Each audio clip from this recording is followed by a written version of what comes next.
Nós temos 65 mil assassinatos no Brasil. Isso é uma guerra civil. O maior motor da criminalidade em qualquer lugar do mundo, rico, pobre, Europa, Ásia, qualquer lugar, é o sentimento da impunidade. A pessoa mata uma família inteira, com 10 anos, pode estar no meio da rua. Isso não tem lógica, isso desmoraliza o sistema. Por mim, nós aprovarmos esse ano um pacote duro contra o crime e contra o criminoso, duríssimo.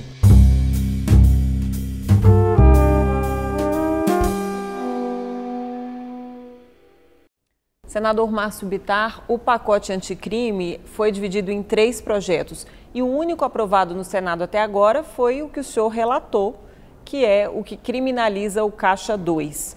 No início, essa proposta teve muitas críticas, disseram que os parlamentares queriam isolar para não aprovar. E agora, o senhor acha que a questão se inverteu? Bom, primeiro eu quero dizer que há uma visão que não corresponde no Congresso, que não corresponde à opinião pública brasileira. Todas as pesquisas feitas nos últimos anos na população brasileira mostram que a população brasileira, gostaria de ver leis mais duras, mais rígidas contra o crime e o criminoso. Já o Congresso Nacional, ele me parece que continua sem essa sintonia com a sociedade.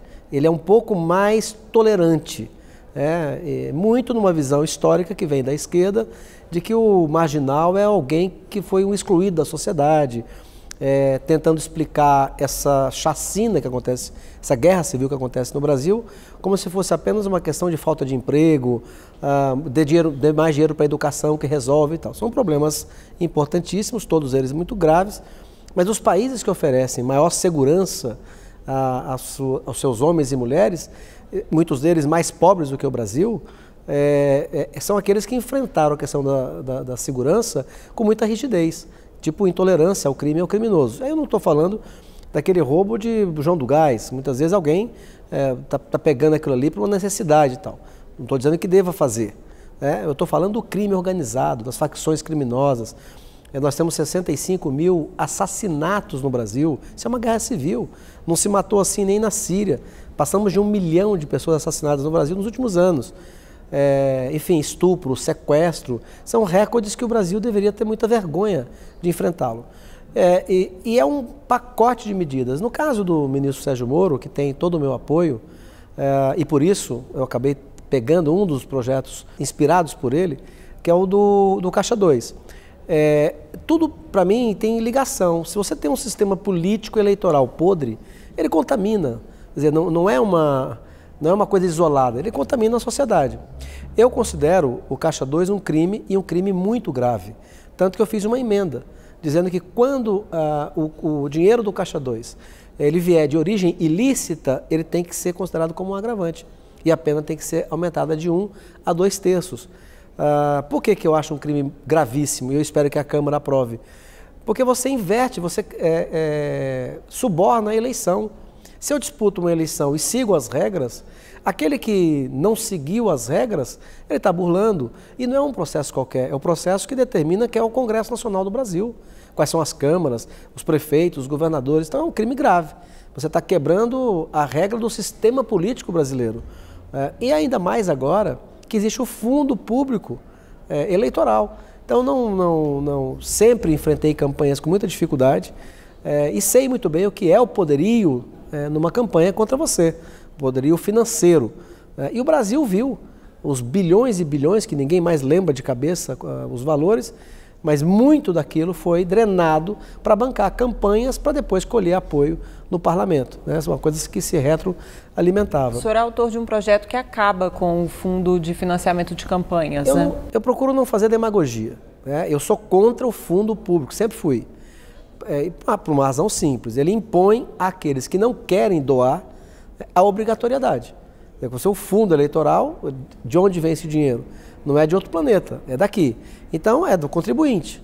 Então, ou seja, a imensa maioria da população que não quer e não tem dinheiro para doar para uma campanha, acaba doando pela obrigatoriedade, porque é compulsório.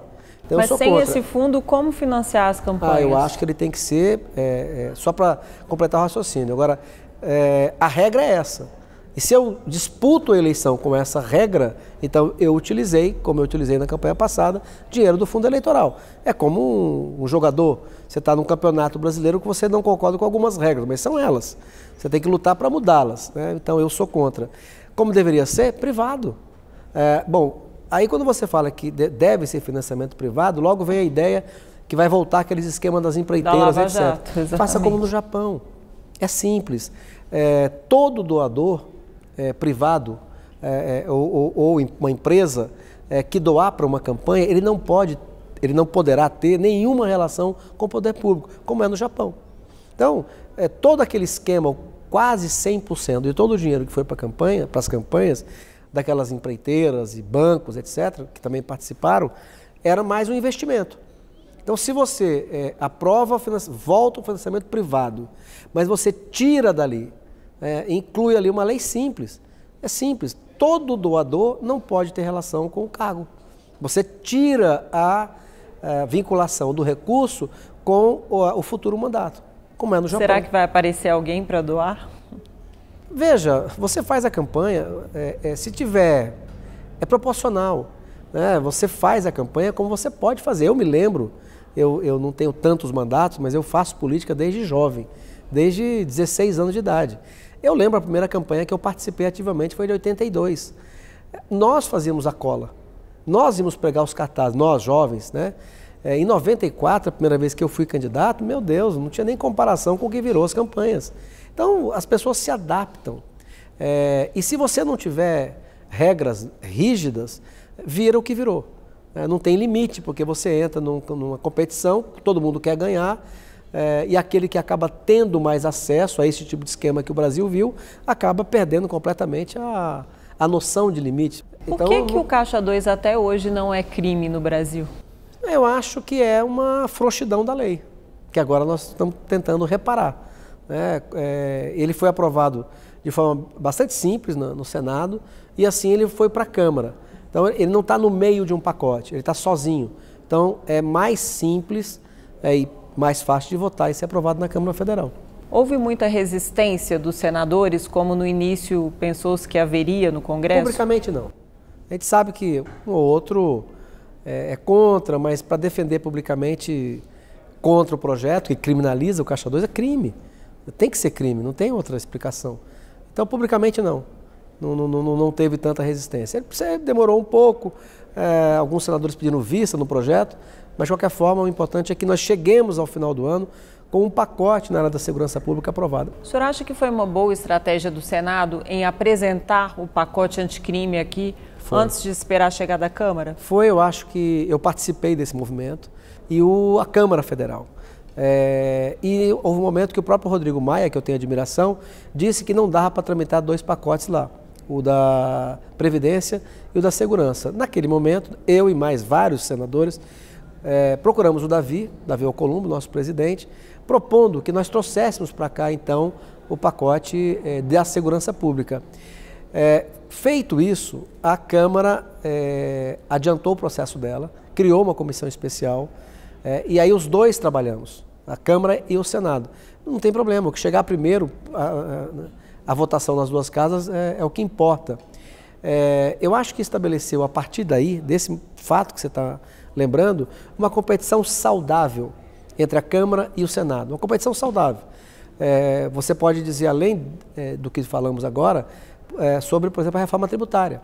A Câmara se adiantou, mostrando preocupação com o país, tem uma comissão analisando, já estão bem avançados, nós temos uma, e o próprio ministro Paulo Guedes disse que não tem problema. Quer dizer, agora os 3 personagens principais, Paulo Guedes, Rodrigo Maia e Davi Alcolumbre, almoçaram e estão convergindo para que das 3 propostas saia uma, que tenha mais chance de ser aprovada até o final do ano.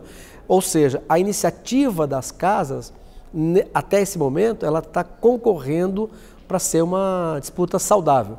Quer dizer, todo mundo querendo ajudar o Brasil.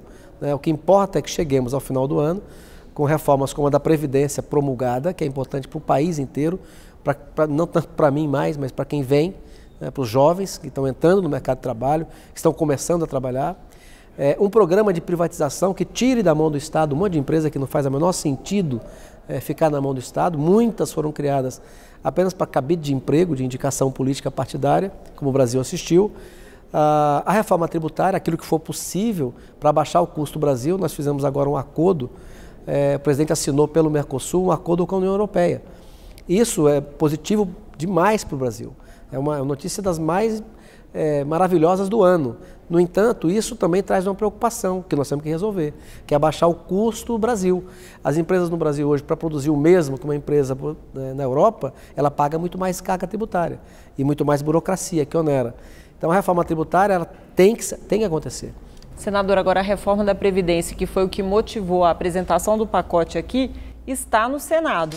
Ela vai roubar os holofotes do pacote anticrime, que ainda não aprovou a sua espinha dorsal, que é o projeto relatado pelo senador Marcos Duval? Eu sou daqueles que acho que não tem razão de ser. Não tem razão da reforma da Previdência tomar o lugar. Há tempo suficiente para isso, não tem porquê. Eu acho que se nós chegarmos ao final do ano votando menos do pacote anticrime, não só do Moro, mas como outras tantas que estão aqui, inclusive muitas minhas. Eu entrei com 6, 2 emendas constitucionais e mais 6 projetos. Eu acho que nós vamos ter que inventar desculpa, porque esse argumento não é válido, né? Há tempo e senadores de sobra, porque alguns, por exemplo, você tem hoje alguns que estão no dia a dia da reforma da Previdência. Simone Tebet, senadora da República, presidente da CCJ, o Tasso Gereissati, que é o relator, um ou outro senador que vai fazer uma emenda, mas nós já estamos aqui pactuados que a emenda mais importante que vamos fazer, combinado com a Câmara e com o próprio Executivo, é a que permitirá aos governadores e prefeitos que queiram, possam aderir à nova Previdência.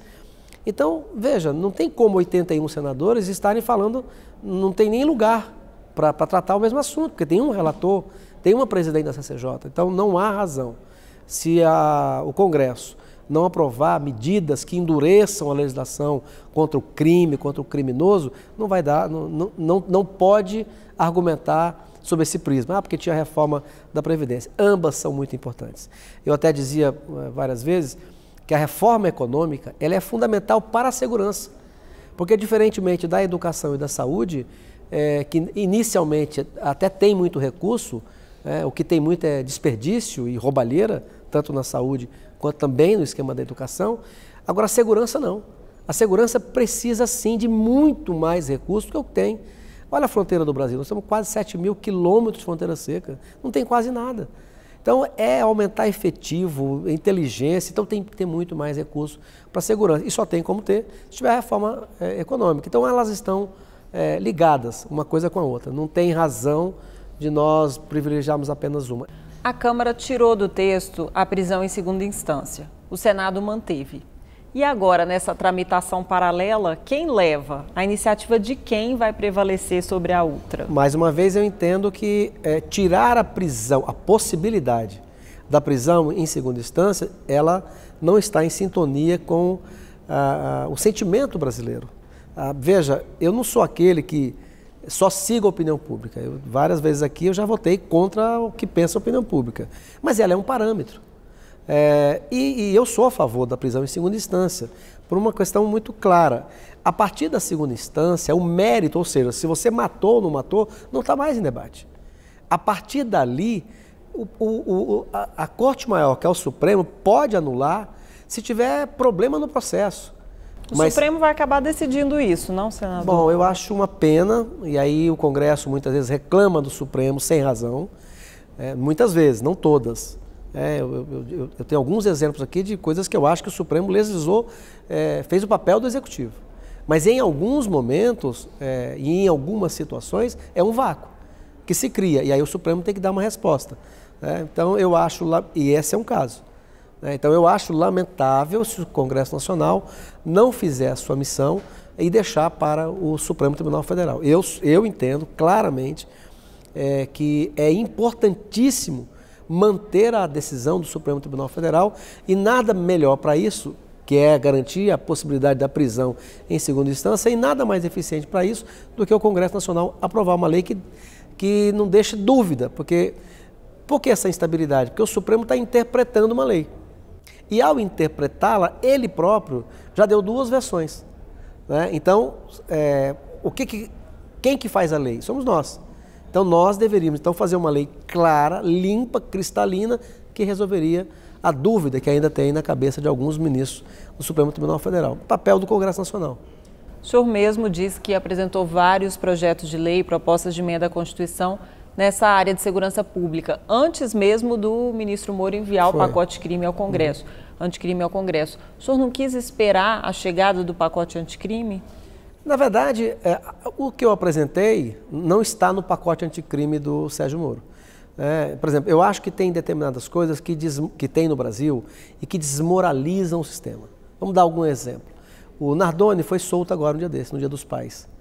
Como é que um homem que mata sua filha em defesa de 7 anos pode gozar de um benefício da tal da saidinha? A menina Suzane, que matou a mãe, já não é a primeira vez que ela sai no Dia das Mães, ela não tem mãe para visitar. E ela não tem mãe porque ela própria matou a mãe dela. Então, essa saidinha, de 2 exemplos, desmoralizam o sistema. O Supremo Tribunal Federal, agora há pouco, autorizou a liberação de 500 e tantos detentos, muitos são estupradores.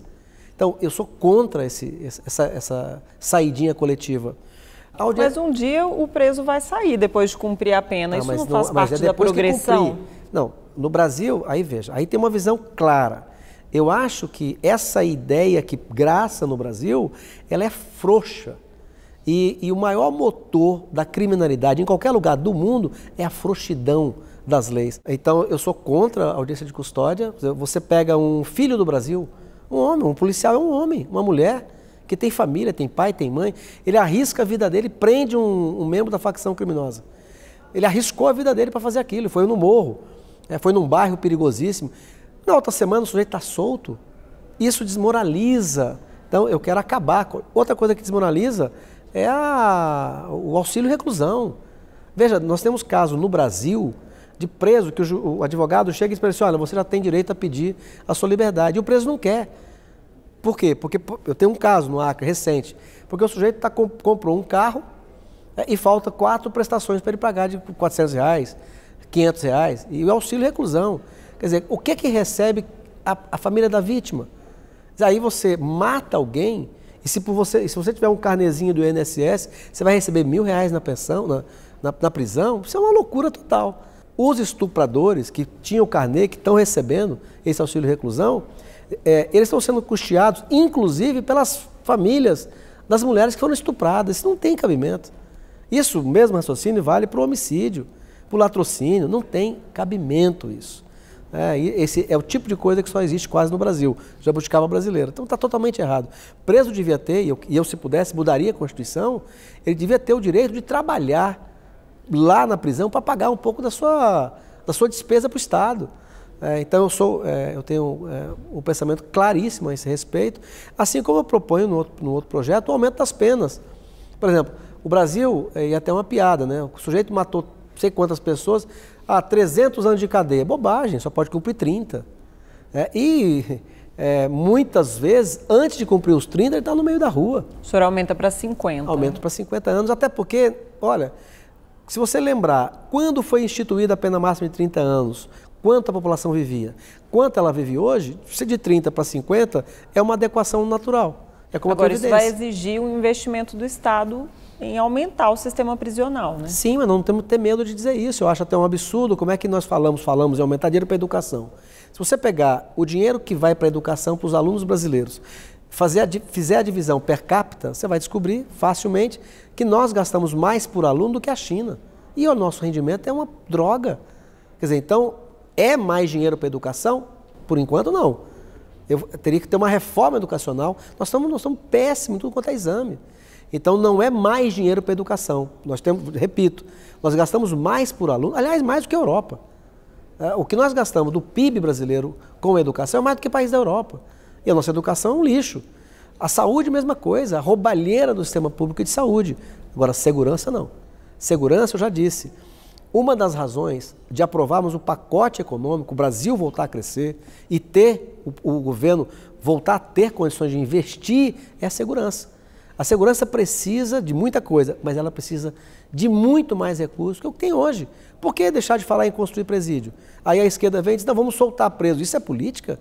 Outra coisa é o sistema carcerário. que precisa ser reformado. É óbvio que um ladrão de galinha não pode estar na mesma cela, no mesmo lugar, no pátio, com o crime organizado. É óbvio que não pode. É óbvio que tem que ter uma reforma do sistema carcerário brasileiro. Mas bandido de alta periculosidade, ele tem que estar recolhido, não tem que estar no nosso meio. Ele escolheu um caminho.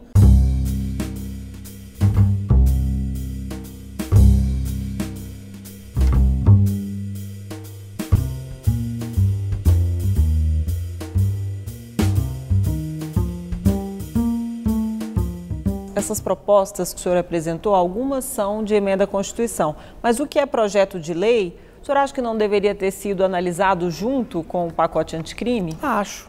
Eu acho que nós devíamos, o ideal é que o Senado, a exemplo da Câmara, tivesse feito uma comissão, pegar todos esses projetos de uma vez só e buscasse acelerar. Então, assim, por mim, né, nós aprovarmos esse ano um pacote duro contra o crime e contra o criminoso, duríssimo mesmo, né? Aumentando pena, o tempo de encarceramento. Hoje, a pessoa que for condenada a menos de 6 anos, mesmo que for um atentado à vida, ela pode não passar um dia presa. Então, eu já disse, o maior motor da criminalidade em qualquer lugar do mundo, rico, pobre, Europa, Ásia, qualquer lugar, é o sentimento da impunidade. Esse é o maior motor da criminalidade. Então, se dependesse de mim, nós chegaríamos ao final do ano com tudo isso aprovado e tal.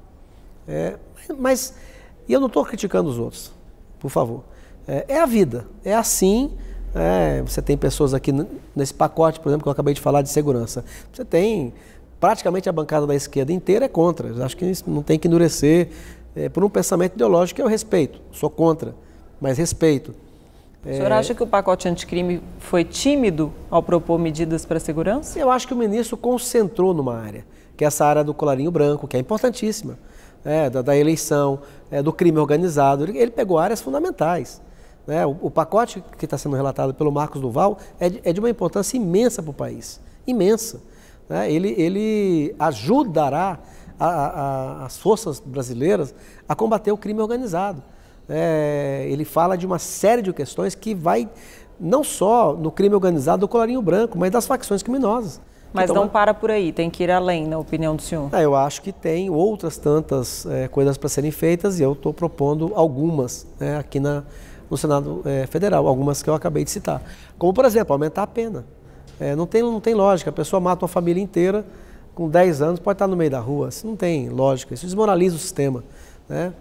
Veja, mais uma vez eu repito, é só fazer a comparação.